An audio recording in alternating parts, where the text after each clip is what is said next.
Hey there, Sanko, everybody. Hope you guys are doing well. I've been away for some time, so my apologies for that. But we come back with an introduction to a new topic: apps that where you can earn money. Okay, there's a lot of these apps out there right now, and there's a few questions about it. One, where are they getting their money from? Two, is it permissible, not permissible, and is this sustainable? So without any further ado, let's get this video started.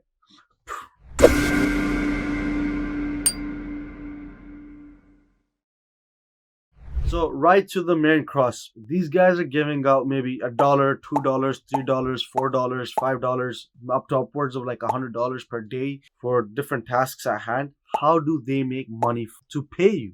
So just know one thing in life. No one's gonna pay you without any objective in mind. Correct? So there's a few methods that these apps make money. One, what they do is they take these tasks, they sell it to potential buyers who need those tasks to be done. For example, there's a lot of small to tiny influencers who want quick growth. They want likes, shares, subscribes, all that fun stuff. So what they do is they go to these apps and say, look, the task at hand is you have to get me 1,000 subscribers or 1,000 likes on every video for the next entire month. So, and we'll pay you $1,000. What the app will do in return is take that $1,000, put $900 in their pocket, and say, okay, well, we'll put it on these apps, these play to earn or engage to earn or survey to earn apps, where you will go on and you'll do something, you'll go like, share, subscribe, whatever you have to do, and get maybe 10 cents.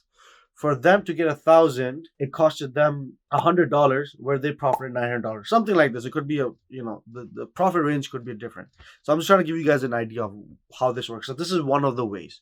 The other way is ad revenue, right? When you go on their app and you do different things, ads pop up. So from an ad, they might make 7 cents to 5 cents to 2 cents, 1 cent per view, and maybe even like 20 cents per click, or it depends on what the cost is, but they will always end up rewarding you back in fractional. Another way is that some of these apps have surveys. What these surveys are, they're about big brands, big businesses. So these big businesses go to these other, let's say Nike would go to these marketing service providers, where these marketing service provider will contract hundreds of these tiny apps to do surveys, and a survey about Nike specifically. What don't you like about Nike shoes? What do you like about Nike shoes? And then from that they'll get like 10 to 100,000 user interactions or user experience or feedback from one location. So they know exactly from that location what needs to be done to improve their customer service, and that way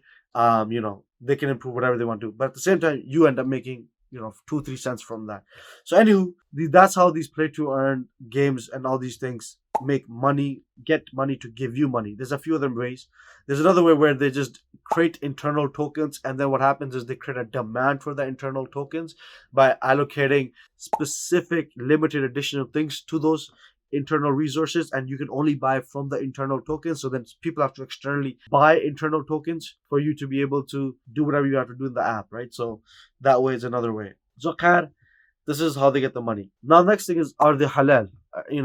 Are they permissible? So we have to take it down to the cusp of what would be permissible, not permissible for any business or for any angle of investment. If the projects themselves are dealing with riba, or if the projects themselves or the game itself has something to do with something that might not be permissible, then obviously it's not permissible, because you're making rewards from interacting with a business or engaging with a game that's impermissible. So obviously that's gonna be not permissible. But there are some games out there, and there are some play to earn games, apps, or task to earn apps, or server to earn apps, and multiple formats of this, which are just basic, you answering questions and making rewards from it. And most likely those are not an issue.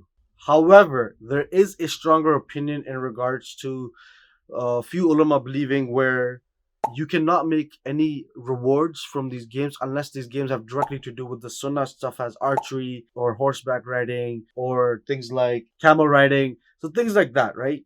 So because there is a hadith that is from Tirmidhi and narrated by Abu Dawud, and it has been accounted as Sahih by Al-Albani, and where it says there should be no money or rewards for competitions except in archery, camel racing, and horse racing.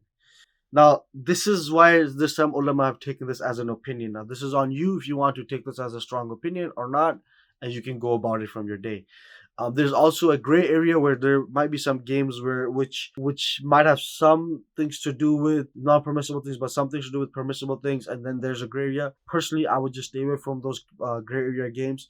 The best thing to do to I think to make yourself fully feel comfortable is look for a game that's play to earn that might have to do with some Islamic history, horseback riding, something to do with Ertugrul. I'm pretty sure there's something out there, or something to do with the Ottoman dynasty, which has something to do with archery, and that should be fine. However, if you're looking for a complete solution, I think just go to survey to earn, where you're pretty much just filling out surveys, which is a task, which is a job in essence, and you earn from doing those surveys because you're helping another business do marketing. So those are out there. They usually pay somewhere around 50 cents to about $1 online, and then there's some servers that are more in person, and those can pay you a lot more. So I hope this video kind of summarizes and it gives you an introduction to the question: are play to earn games or play to earn apps or tasks to earn apps or a service to earn apps permissible, and also are they something that you should be getting into? They are not really sustainable in the sense that sometimes you make some money from it, sometimes you won't make any money at all from it. Like you can do 20 servers, one day you'll end up making $1 from it. Another day you do 20 servers, you might only end up making 1 cent from it. So you have to be cautious of these things. Do not put your earnings, or do not put your main objective of living on it. Rather, I would say, if you have kids, tell your kids, you can do these things and just kind of make a side income. I remember when I was in grade 6, 7, or 8, I can't remember when, we used to do these online, when these were a new thing, where it was like online surveys and stuff like that. And we used to make like $2 to $5 a week or something like that. And in 1 month, we ended up making something like 30, $40. And for us, at little kids, it was decent income, right? So it's a good experience, right? You learn how these websites and how these companies are doing service and marketing. Yeah, I hope you guys like this video. Like, share, subscribe. Let me know what your opinion is on this, and if you know any good games or if you know any good apps which are halal, put them in the comments. Maybe some brother in some third world country may benefit from it. Take care of yourself. Assalamu alaikum.